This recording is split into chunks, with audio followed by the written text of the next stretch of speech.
Remember when one cocaine-fueled movie almost destroyed careers, sparked riots, and got banned? Then became immortal, Scarface, 1983, a film the critics absolutely murdered on arrival, a film the MPAA slapped with an X rating, not once, not twice, 3 separate times. A film where the screenwriter was literally snorting cocaine while writing about cocaine. And here's the thing that kills me personally. The girl in the blue bikini, the one flirting with Manny outside that motel, she vanished from the face of the earth 3 months after filming. Gone. Never found. Stay until #1 for that story. It still haunts me.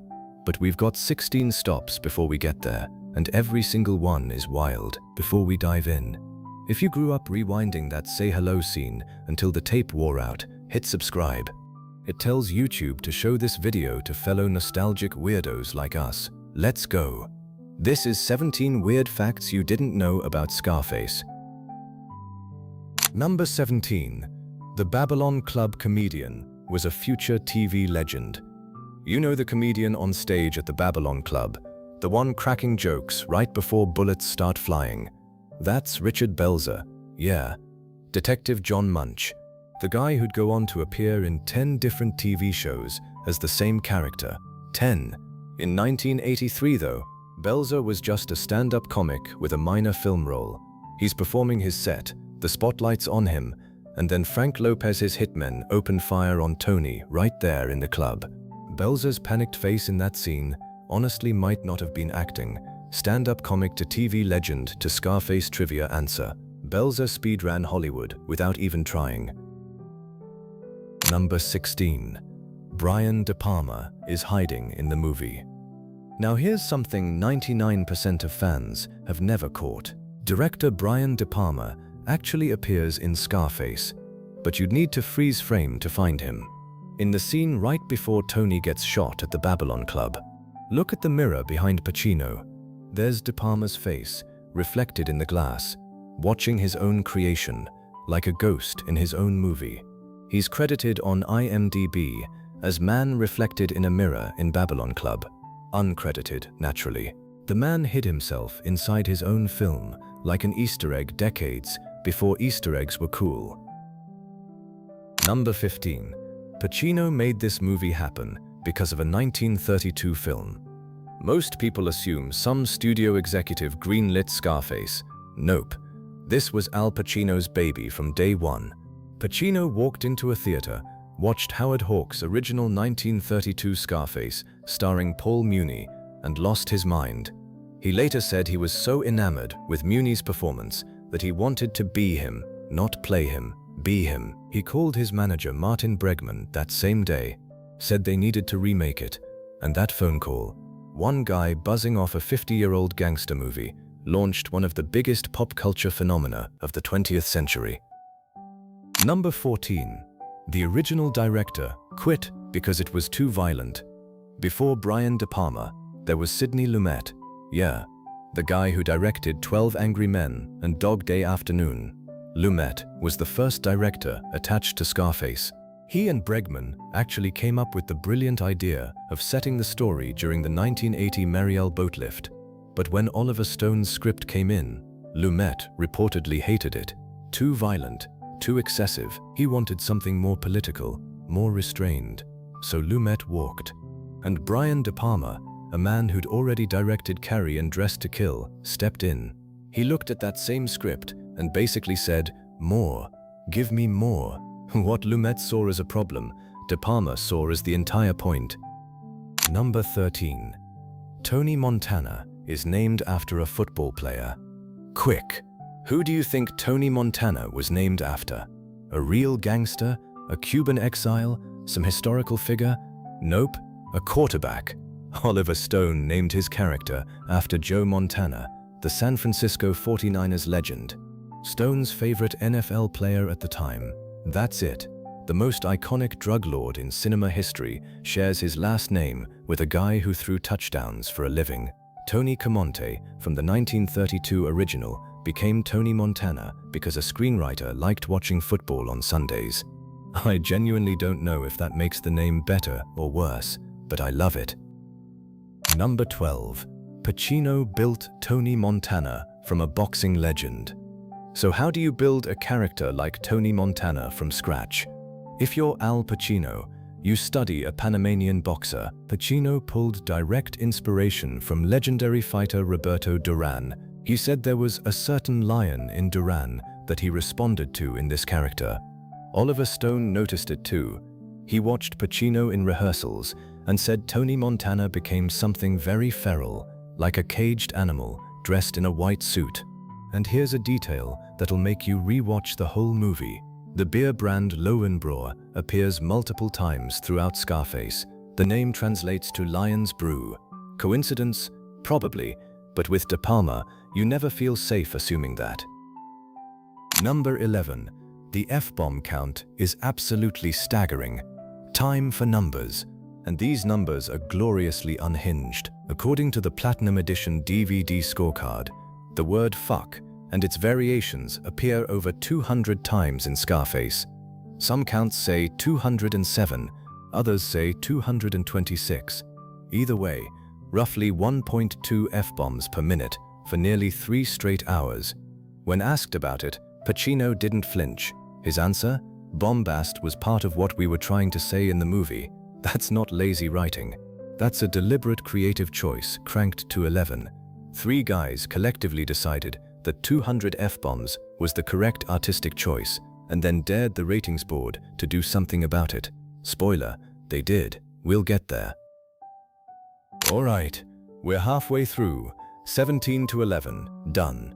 10 to 1 still coming. And trust me, the back half goes places. But let's pause for a second. Which fact so far blew your mind the most? Joe Montana the quarterback, De Palma hiding in his own movie, Belzer dodging bullets before becoming Detective Munch? Drop it in the comments. I genuinely want to know. Hit like so YouTube knows this isn't just another AI-generated top 10 list, because I promise you, a robot did not spend 3 weeks verifying whether De Palma is actually visible in that mirror. Now, back to the list, and things are about to get a lot weirder. Number 10. Yayo was never in the script. One of the most quoted words in Scarface history was completely made up on the spot. The word yayo, that slang term for cocaine Tony throws around constantly, not in Oliver Stone's screenplay, not once, nowhere on the page. Pacino picked it up while learning the Cuban accent with dialect coaches. He just dropped it during the chainsaw scene. Improvised. First take, De Palma heard it and kept it, then used it throughout the entire film. So yeah, an entire subculture of cocaine slang traces back to Al Pacino doing homework. The man's accent practice has more cultural impact than most rappers' entire discographies. Number 9. Pacino stole Pfeiffer's hat and created movie magic. Okay, in the middle of all this blood, cocaine, and chainsaw horror, there's a genuinely sweet moment, the scene. Tony and Elvira sitting in a Cadillac at the car dealership. While Pfeiffer looks away, Pacino quietly steals her hat and puts it on his own head, completely unscripted. When Pfeiffer turns back, her amused reaction is 100% real. She didn't expect it, but she stayed in character and ad-libbed a response. De Palma kept the take. He said it was perfect for showing Elvira slowly warming up to Tony. I've watched this movie maybe 30 times, and this stupid little hat scene is the only moment where I actually like Tony Montana as a person. Not admire him, not fear him, like him. In a movie defined by excess and violence, this tiny stolen moment feels like a genuine human heartbeat. Number 8. The only Cuban in a movie about Cubans. Here's a casting sheet that reads like a punchline. Scarface, a film entirely about Cuban immigrants, had exactly one actual Cuban person in its main cast. Stephen Bauer, born Esteban Ernesto Echevarria in Havana. He was the real deal. Pacino? Sicilian American. Robert Loggia, Sicilian American. F. Murray Abraham, half Syrian, half Italian. Mary Elizabeth Mastrantonio, Italian descent. The list goes on. John Travolta was even considered for Manny's role before Bauer walked in and landed it on the spot. And Bauer didn't just act, he became the entire production's cultural consultant. He coached Pacino on the Cuban accent between takes. He taught him phrases that ended up in the actual movie. Without Bauer, Tony Montana's voice doesn't exist, period. Number 7. Miami kicked the movie out of Miami. This one still cracks me up. The most Miami movie ever made was barely filmed in Miami. When production was announced in 1982, Miami City Commissioner Demetrio Perez Jr. led a public protest. The Cuban community felt the script would portray them as criminals. The Miami Tourist Board blocked filming permits, afraid drug and gangster imagery would hurt tourism. The result? The crew spent only 12 days shooting in Miami, 12 out of a 6-month production. Everything else, Los Angeles, the detention camp under the freeway, that's the I-10 and I-110 interchange in downtown LA. Little Havana, shot in Little Tokyo. Universal even agreed to put a disclaimer at the end of the film stating it didn't represent the Cuban American community. Go watch the credits. It's actually there. Blink and you'll miss it. There's something beautifully absurd about a city rejecting its own mythology. Miami without Scarface is like New York pretending Taxi Driver never happened. You don't get to disown the thing that made you iconic. But if you think shooting in LA instead of Miami was the biggest geographic scam in this movie, wait until you hear where Tony's mansion actually is. Number 6. Tony's Miami mansion is in Santa Barbara. Fast forward to Tony's famous mansion, that gaudy, blood-red palace in Coral Gables, Florida. Pure Miami excess, right? Wrong. It's a Mediterranean villa called El Paradis, meaning Little Paradise, sitting on Para Grande Lane in Montecito, California, near Santa Barbara, designed by architect Bertram Goodhue. And here's where it gets even better. Sosa's Bolivian estate, Casa Bienvenida, also in Montecito, a few miles down the road. So Miami and Bolivia, two locations that are supposed to be thousands of miles apart in the movie, are practically neighbors in real life. You could drive between them in 10 minutes. Miami and Bolivia, mortal enemies in the script, carpool buddies in real life. The geography of Scarface is basically a lie agreed upon by everyone who was too entertained to check a map. Number 5. The woman who almost wasn't Elvira. Picture this. It's 1982. The casting call for Elvira Hancock has gone out, and the list of actresses considered reads like a Hollywood Hall of Fame. Meryl Streep, Sharon Stone, Carrie Fisher, Kim Cattrall, Angelica Houston. Over 25 women screen-tested or were discussed for the role. Pacino personally wanted Glenn Close, but the producers said she wasn't sexy enough. Ouch. Serious question. Can you picture Glenn Close snorting coke off a glass table in a white dress? Really picture it. Take your time. Then in walks Michelle Pfeiffer, a virtual nobody fresh off the dumpster fire that was Grease 2. Both Pacino and De Palma argued against casting her. Producer Martin Bregman had to fight for Pfeiffer. And what did Pfeiffer do to prepare? She starved herself, literally, to achieve Elvira's gaunt, hollow look. It worked so well that she distanced herself from the film for years afterward. She even turned down the role of Ginger in Casino, another drugged-out mob wife, because she never wanted to go through that again. There's a scene where Frank tells Elvira, "I'm starving." She responds, "You should try starving," knowing what Pfeiffer was actually doing to herself. That line hits completely different. Number 4. Pacino's body paid the price. Al Pacino did not walk away from Scarface unharmed, not even close. During the final shootout, that legendary "say hello to my little friend" scene, Pacino grabbed the M16 by the barrel after firing. Even though the rounds were blanks, the barrel was scorching hot. His left hand got badly burned. Production shut down for weeks. If you watch carefully, there's a moment where Pacino grabs the gun and lets go almost instantly. That's real. That's actual pain on camera. But wait, there's more. Throughout the entire production, Pacino was snorting powdered baby laxative as a cocaine substitute, take after take after take. His nasal passages got legitimately damaged from the volume of powder he inhaled. Method acting usually means staying in character at dinner. Pacino's version meant second-degree burns and a deviated septum. Slightly different approach. Number 3. The Cocaine Movie was written by a cocaine addict. Now we get to the fact that makes the entire film feel like some kind of cosmic joke. Oliver Stone, the man hired to write the definitive cocaine movie, was a cocaine addict while writing it. He admitted it openly. "I was doing cocaine, and I was really an addict without knowing it." He did all his research for Scarface while on cocaine, interviewing FBI agents, meeting drug dealers at the infamous Mutiny Hotel in Miami, all while using. If you found out your doctor was addicted to painkillers, you'd run. But your screenwriter is addicted to the exact drug he's writing about, and somehow that makes the script better? What does that say about art? But Stone knew he couldn't write the script high, so he fled to Paris in winter.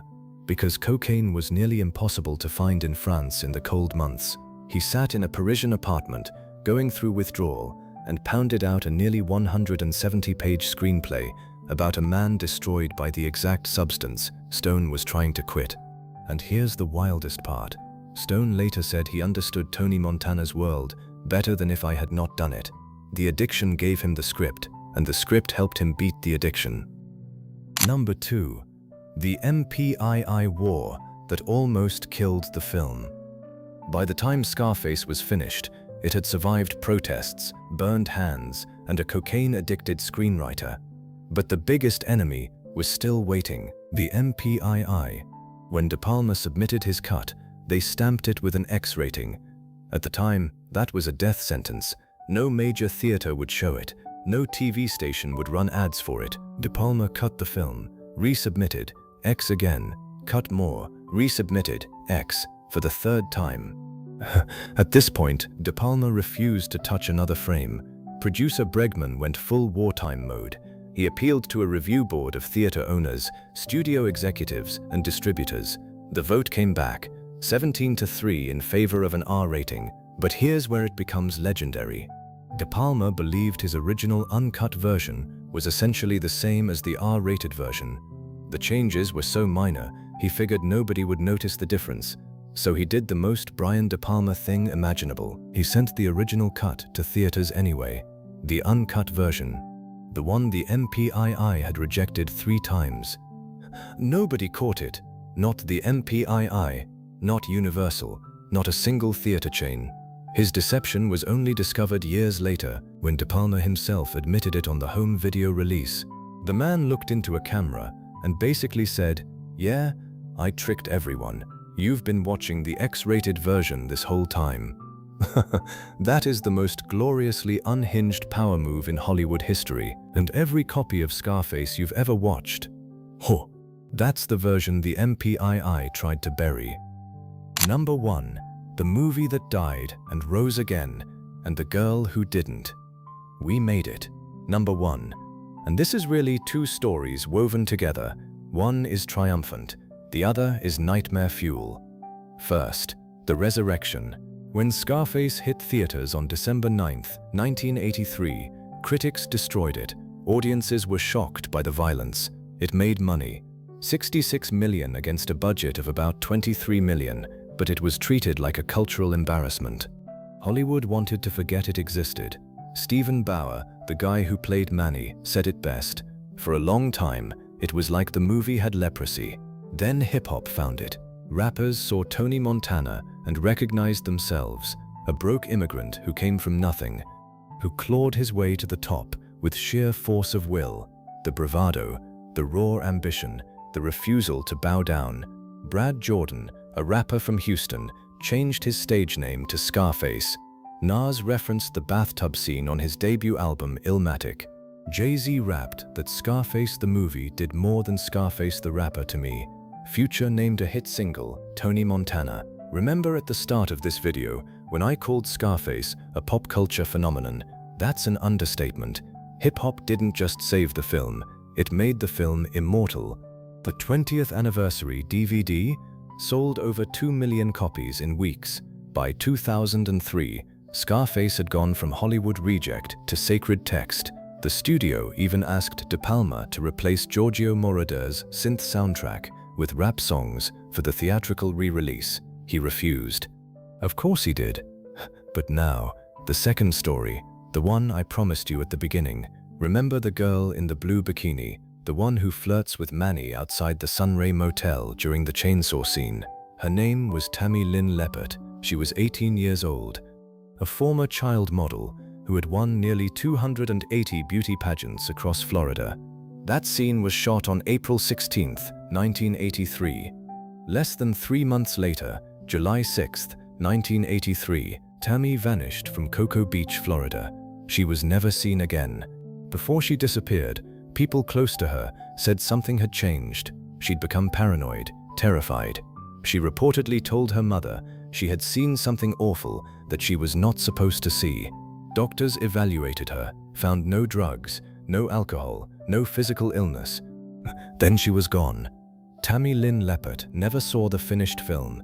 She never knew that her few seconds on screen, a girl in a bikini smiling at a car full of gangsters, would become a footnote in one of the most famous movies ever made. Her case remains open.